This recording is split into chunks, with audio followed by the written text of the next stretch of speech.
Okay, so if you've been tracking AI code generation, you see these models getting better and better at writing code that just looks right. Syntactically, it's often perfect. Yeah, the syntax is usually spot on. But then you throw real-world tests at them, rigorous benchmarks, and, well, they often fall flat. The code just doesn't execute correctly.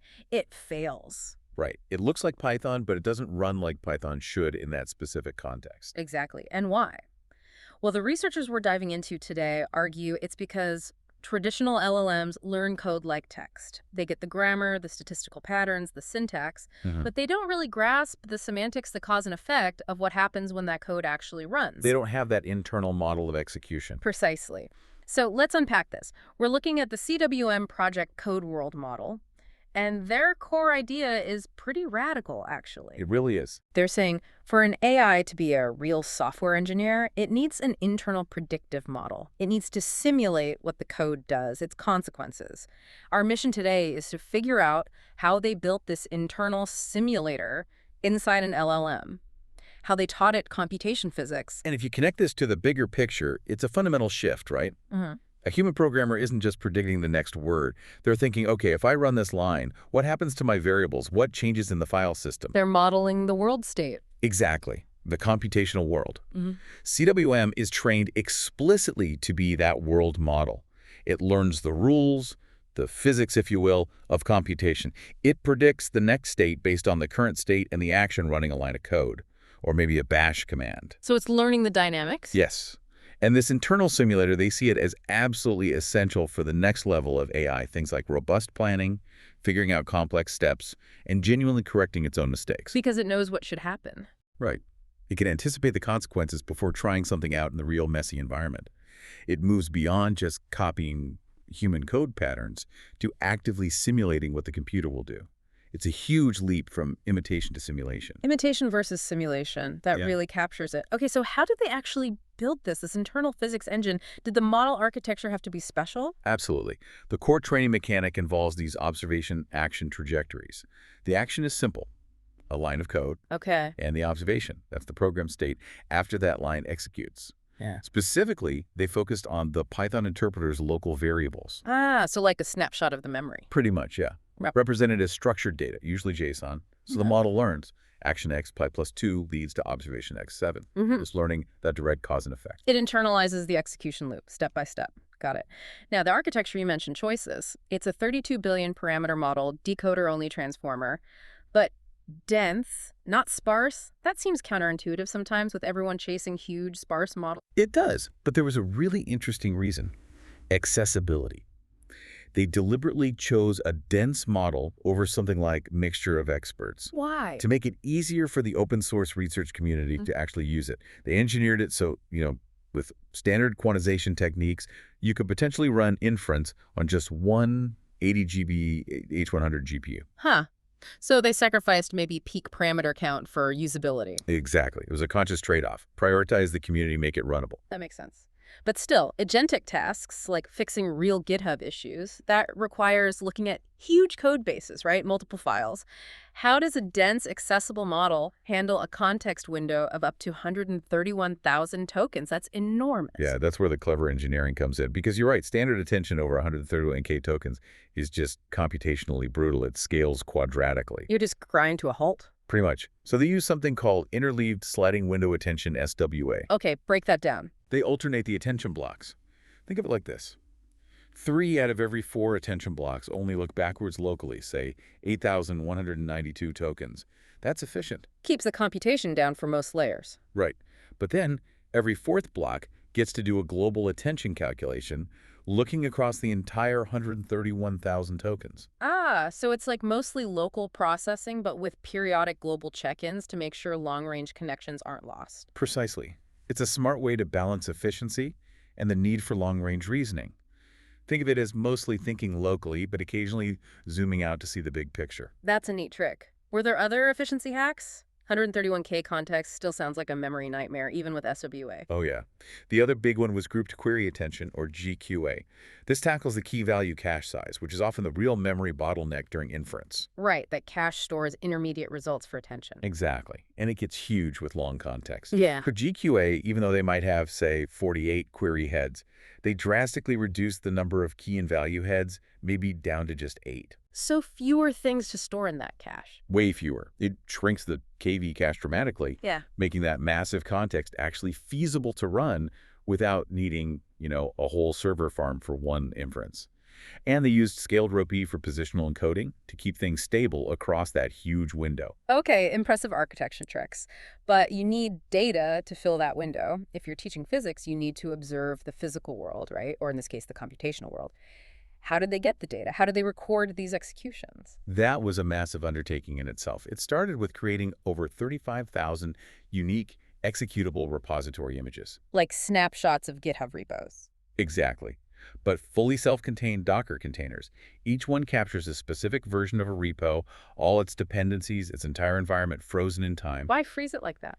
For reproducibility. Yeah. You need the code to run the exact same way every single time you collect data. No subtle environment changes messing things up. Crucial for reliable large-scale data generation. Makes sense. How did they automate creating 35,000 of these? That sounds like a project in itself. It was.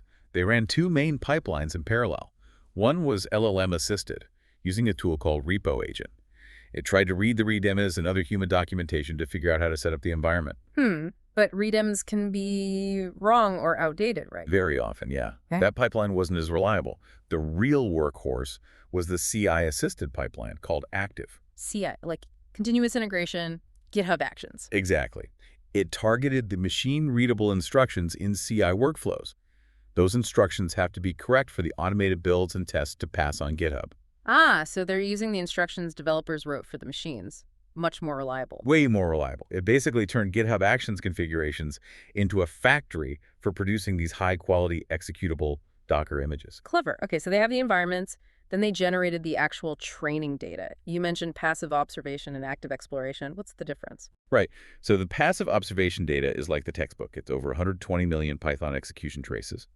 They ran code functions, contest solutions, unit tests from about 21,000 repositories inside these Docker images and recorded every state change. So line by line, variable by variable. Yep, action.line of code. Observation. The resulting local variable state in JSON. This is the absolute bedrock data. It teaches the model the fundamental rules. This code leads to this state change. That's the core physics lesson. What about active exploration? That's the applied physics lab. They used an LLM agent called Forager Agent and had it actually interact with the environment inside the container. Doing what? Trying to solve problems. You'd use bash commands, edited files, trying to complete tasks. They generated about 3 million multi-step trajectories this way. Some were synthetic tasks like mutate this code slightly and then fix it. Others were real-world tasks pulled from GitHub issues, fix this bug. So the model is learning by doing, not just observing. Exactly. Learning how to use tools, navigate failures, the whole process. Now, I heard something interesting about their strategy here. Usually you filter for success, right? Keep the good trajectories, toss the bad ones. That's a standard approach, yeah. Yeah. But the CWM team did something different, and I think really insightful. They deliberately decided not to filter based on success or failure. They kept the failures, the error messages, the wrong turns. They kept it all. Think about how we learn to debug. Failure is critical information, right? Right. It tells you what doesn't work. Yeah. You learn more from mistakes sometimes. Precisely.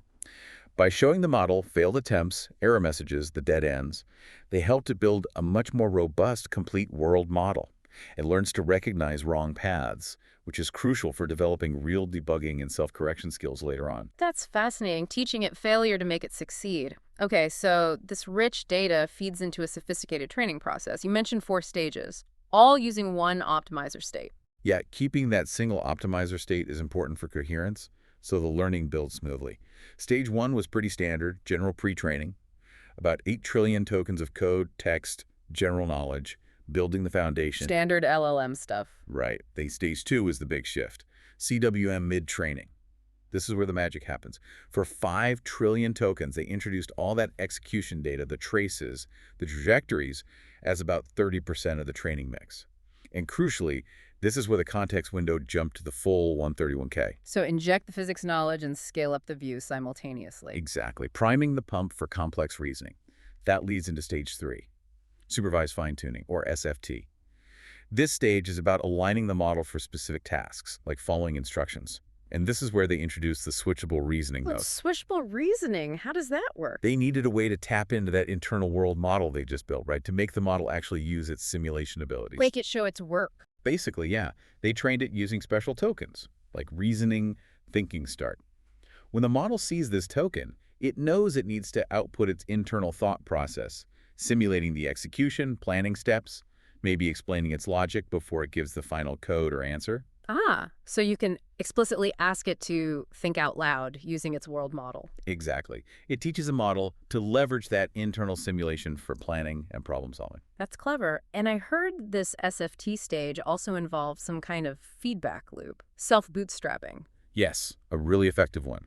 They took an early version of the model, had it try to solve tasks, and then filtered its outputs for the best examples, successful solutions, long reasoning chains, ones that didn't misuse tools.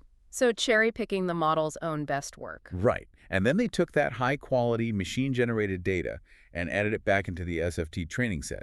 Then they retrained the model. A virtuous cycle, using the model to teach itself to be better. Exactly. And the impact was huge. They found that this bootstrapping process pushed the model's ability to solve real GitHub issues on SWE-bench, verified from basically 0 up to 43% before they even started the final reinforcement learning phase. Wow, so it provided a much, much stronger starting point for RL. Absolutely. The model was already generating decent format-correct attempts thanks to bootstrapping. Okay, so stage 4, the final polish with reinforcement learning. How did they design the rewards, especially for something complex like fixing a bug in a real code base? They used a modified algorithm called GRPO across a few different environments, including coding and math. But for the main software engineering task, the reward was interesting. It was hybrid. Hybrid, yeah. If the generated code patch passed all the unit tests for the bug fix, clear win. Reward of +1. Simple enough. But if it failed, Yep. they didn't want to just give it 0. They wanted to encourage progress, even if it wasn't perfect. So they used a discrete similarity reward. Based on how close the failed patch was to the right answer. Kind of, based on how similar it was structurally to the ground truth solution patch. Usually a reward of 0 or -1. It nudged the model towards at least finding the right files to modify and making changes in the right ballpark, rather than just guessing randomly. Rewarding direction, not just the destination. Makes sense. Okay, the culmination of all this architecture, data, training, did it work? Did CWM actually move the needle on fixing real-world software issues? It really did. The headline result is on SWE-bench verified. That's the benchmark using real GitHub issues. CWM hit 65.8% pass rate with test time scaling. Resolving nearly 2/3 of real bugs automatically. right. That's huge. It's highly competitive, yeah, even with proprietary models. And if you let it generate multiple attempts, say 40 candidates, K40, and pick the best one that passes tests, the success rate jumps over 80%, 80.4%. Incredible. Is there evidence that the world model part, the simulation training, was actually responsible for this success? Yes, and that's maybe the most compelling part.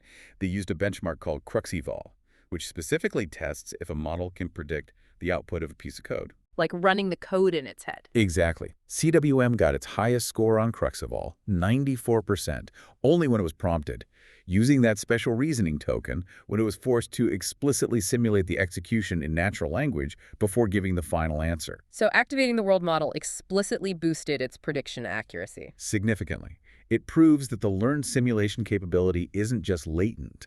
It's actively useful when the model is guided to use it. And did this reasoning skill generalize beyond just fixing code? Impressively so. It achieved state-of-the-art on BigObench. That benchmark tests understanding of big O complexity algorithmic efficiency. So it understands how the code runs, not just that it runs. Seems like it. And it also performed really well on high-level math benchmarks, like getting 76% on problems from the Amy 2024 competition. So the reasoning translates. Wow. So taking a step back, the CWM project feels like it's suggesting a whole new way to build capable AI agents. I think it really is. It suggests this generalized recipe.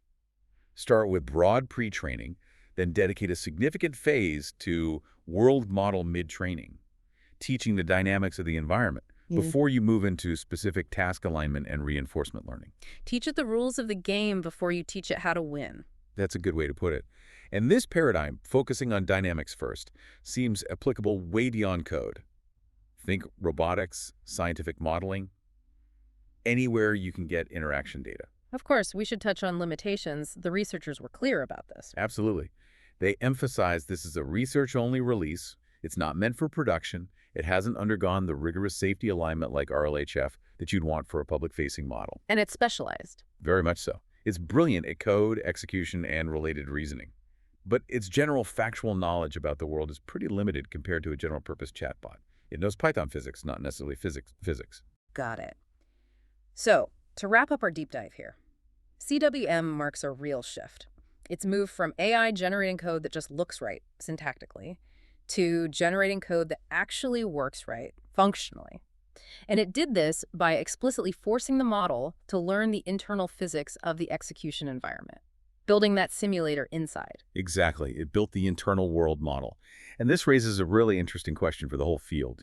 What's that? Well, CWM successfully built this foundational knowledge, this internal simulator. It's kind of like where LLMs were before we discovered things like chain of thought prompting techniques that unlock their reasoning potential. We have the world model inside CWM now. But we don't necessarily know the best way to use it yet. Precisely. The next big challenge might not be building the model, but figuring out how to fully leverage that deep internal understanding of dynamics.